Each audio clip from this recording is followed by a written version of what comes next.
সমাজে শুধু নারীই নয়, পুরুষও নির্যাতনের শিকার হয়, কবলে পড়ে ভয়ানক প্রতারণার। কোনো কোনো ক্ষেত্রে শিকার হয় শারীরিক আঘাতেরও। এমন দাবি তুলে পুরুষ নির্যাতন প্রতিরোধে আইন প্রণয়নের নির্দেশনা চেয়ে হাইকোর্টে রিট করেছেন সুপ্রিম কোর্টের এক আইনজীবী। জানিয়েছেন, এর মাধ্যমে নারী ও শিশু নির্যাতন দমন আইন বা যৌতুক আইনের অপব্যবহার করে বন্ধ হবে পুরুষ হয়রানির ঘটনা। জিএম মাহমুদের রিপোর্ট। দেশে বর্তমান সময়ে গণমাধ্যমে প্রায়ই শিরোনাম হয় পুরুষ নির্যাতন বা প্রতারণার খবর। প্রমাণ মেলে সম্পর্কের সংঘাত, মানসিক নির্যাতন, এমনকি শারীরিক আঘাতেরও। তবে কথিত পুরুষ শাসিত সমাজ ব্যবস্থায় এসব নির্যাতিতরা বেশিরভাগ ক্ষেত্রেই থাকেন আড়ালে।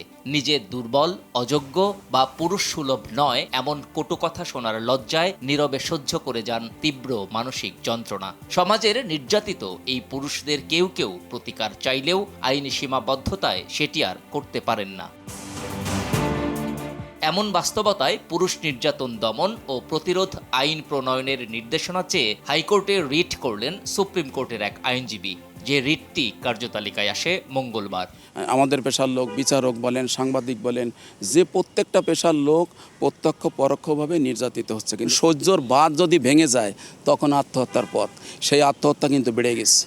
আমাদের নির্যাতিত পুরুষরা বিভিন্নভাবে, ইভেন বলেন যে রিসেন্ট একজন পুলিশও দেখলাম অস্ত্র ঠেকায় করছে আত্মহত্যা, নির্যাতন সহ্য করতে না পেরে। তো সেই জন্য আমার কথা হচ্ছে, দেশে যেহেতু একটা ফান্ডামেন্টাল রাইট অনুসারে নারী পুরুষ সমান অধিকার, সেক্ষেত্রে আমি চাই যে যেহেতু নারীদের সুনির্দিষ্ট আইন আছে, পুরুষদের একটা আইন থাকুক। নারী ও শিশু নির্যাতন দমন আইন বা যৌতুক আইনের অপব্যবহার করে পুরুষ হয়রানি বন্ধে এই আইন জোরালো ভূমিকা রাখবে বলেও মনে করেন রিটকারী আইনজীবী। আমাদের বাংলাদেশে যে প্রাইম মিনিস্টার, তিনি একজন পুরুষ, সেক্ষেত্রে আমি বেশি হয়েছে আগ্রহী যে যেহেতু উনি একজন পুরুষ, পুরুষদের দুঃখ কষ্টটা উনি বুঝবে। আমাদের দেশে যে নারী, তারা আমার বোন, তারা আমার মা, তারা আমার মেয়ে, তাদের আমি সম্মান করি।